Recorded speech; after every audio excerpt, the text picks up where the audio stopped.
What's the first thing that just came to your mind watching this scene? About these ships? How about the owner of these ships?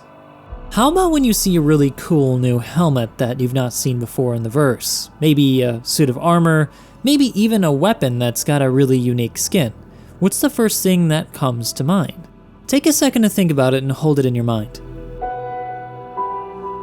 If you're like most of us, you probably thought they must have spent real money on that, or something along those lines. Not they must have spent a lot of time in the game. They must have completed some really cool mission to get that. And this is the issue that we're going to talk about in this video.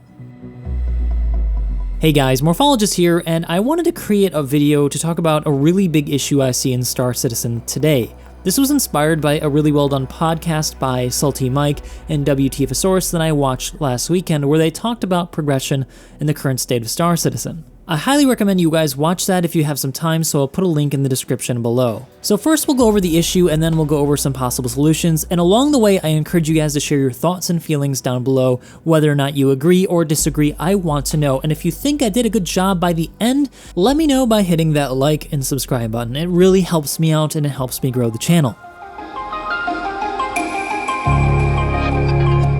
So in most MMOs, think about it for a moment. When you're in the big player city watching people run around, the first thing that pops out to you as a new player, especially as a new player, is the cool stuff that they have that you don't have. These things are symbols of those players' achievements, whether it be time in the game or a certain level of skill that allowed them to unlock that armor or that mount, for example.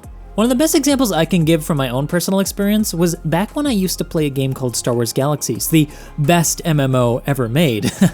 It had a hidden bunker that you could find in the forests of Endor called the Death Watch Bunker, and this was the only place that you could go to grind yourself a set of Mandalorian armor. And grind you had to do. You had to fight your way through elite Mandalorians in here for only a chance of them dropping blueprints. And a blueprint would only get you one piece. Pauldrons, bracers, the chest, the legs, the boots, the helmet, all of those were individual drops that you had to work towards getting. And then once you even got the blueprints, you had to go back and craft them or have somebody craft them for you. And for that, you might want to actually find somebody who's more experienced with crafting armor so they could get that set up to the maximum possible stats. All of this in sum gave the Mandalorian armor itself a sort of aura about it. When you saw somebody with a set, you knew that they were accomplished, that they had played the game for a long time and were pretty good at combat, and maybe even had some friends that could help them get that armor. Whole relationships would evolve around getting this armor. You might see somebody with it as a new player, approach them,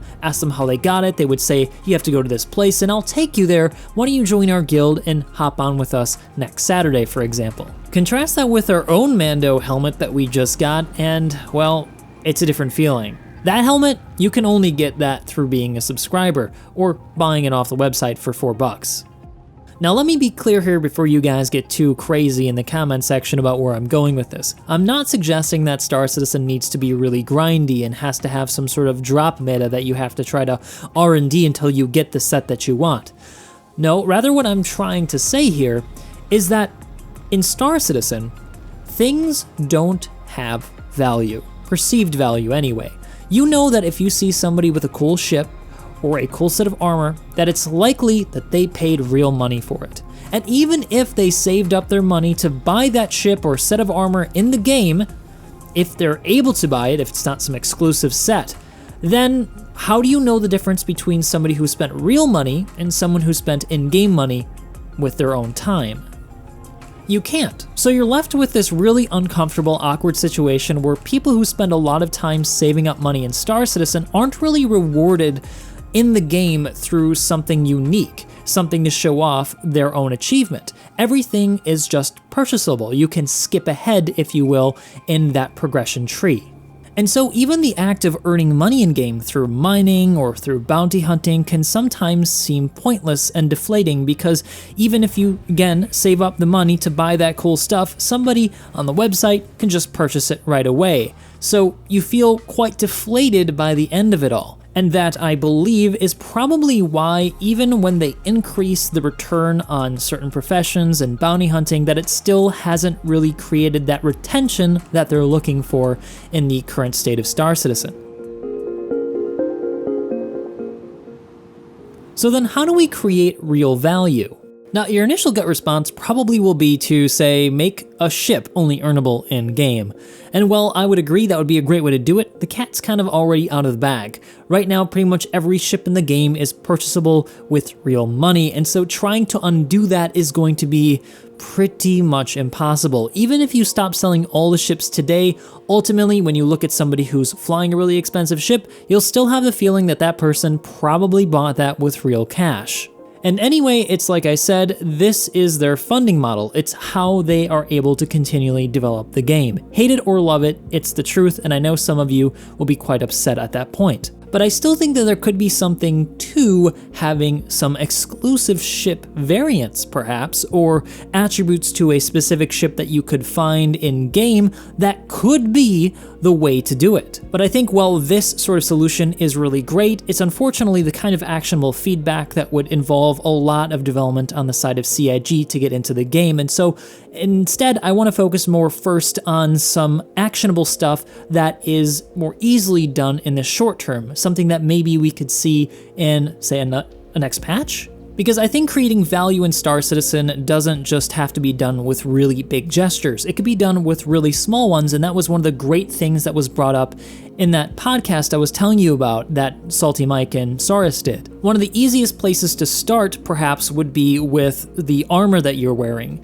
Instead of being able to purchase the bounty helmet or the cow helmet, the pirate sort of special helmet that you could get at Grim Hex just willy-nilly right away, why not have a set of missions that unlock that item, or have a minimum amount of either player bounty hunters or player pirates that you have to kill in order to be able to purchase that item. This would create an exclusivity, which is one key component to creating value in an MMO.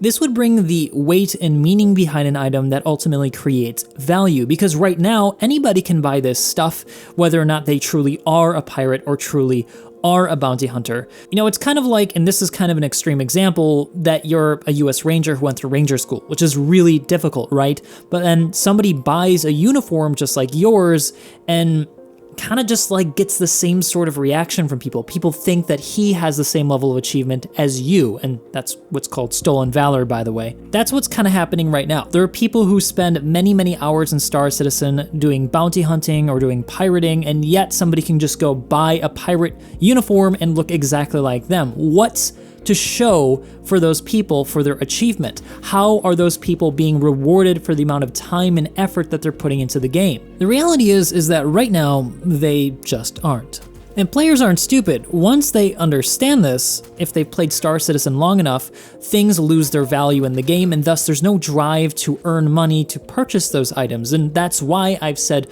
in the earlier part of this video that things don't have value. Another possible way to solve this issue was actually hinted at in the last live developer post that they did on Twitch when they were talking about weapons. I don't know if you guys heard it, but they let slip the idea that they're going to have in 3.11 personal inventories. And if that's the case, that you can perhaps loot people, for example, then you could, for example, loot some of the exclusive armor off of the Ninetales pirates. I don't know if you guys have ever noticed, but they're wearing a kind of armor that you can't buy. It's like a teal and a red colored armor.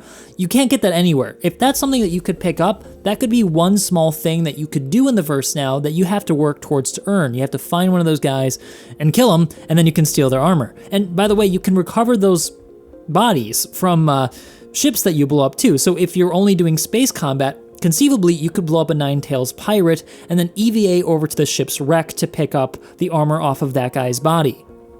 But I think paint skins too could be one way to, in the short term, solve this problem, because they added those in 3.10. The only problem is that you can purchase them also off the website. The paint skins that need to be added into the game need to be exclusive to in-game content. Either they can only be purchased in the game, or they can only be earned through finishing a particular mission, for example. But for this to work, they have to be very clearly noticeable. For example, again, the Ninetales skins on ships are really noticeable. They're, again, teal in like a reddish pink. If you could earn those through doing Ninetales pirate missions and being a pirate yourself, that would really be neat, and I think it would have that achievement of creating value, something to earn in the game. It might not even need some new coding for the backend to unlock things. Say, just add a unique loot item that only spawns on crash sites, because those things are not super common. They only pop up every so often, and they're a bit random for which type of wreck that you're able to find. What if there's a chance that the wreck that you go into has a cargo container that has a unique weapon with a unique skin, or just a weapon we already have but with a unique skin that is only ever found at this kind of crash site? That would be something that I believe would give people a reason to go into the game every day and try to achieve something, to try to attain that weapon and show it off to their friends, to say, look, I spent this time in the game and I was able to get this myself. Ultimately, without having anything of value, there is no creation of a differentiation between newer players who have just started the game but still understand how to buy things, and veteran Star Citizens. And with no reward for your hard work, why stick around for very long? Star Citizen still has some time to go before we really get a true MMO out of it. We need to have server meshing to have higher player caps. We need to have more stable servers so that people don't live with fear that their cargo haul could just go up and poof if the server goes down. And I know CIG is working on it right now in their own way. They've got a method to their madness, I'm sure, but everybody is susceptible to losing perspective. Heck, just recently I had a bit of a wake-up call when I left Star Citizen and came back with the realization of just how much detail and immersion that they've already brought in its current state, as broken as it can sometimes be. So I hope that this can serve as a helpful nudge to just say, you know, there's a few things you can do to improve it to get us playing a little bit longer, because ultimately we all just want the best damn space sim ever. I've been Morphologist, guys, and I hope you enjoyed this video. Please share your thoughts and ideas down in the comment section below, and I really look forward to reading them. If you guys want to comment live, make sure you head on over to my Twitch channel, which you can find me every Monday, Wednesday, and Saturday. Thanks for watching. I'll see you next time.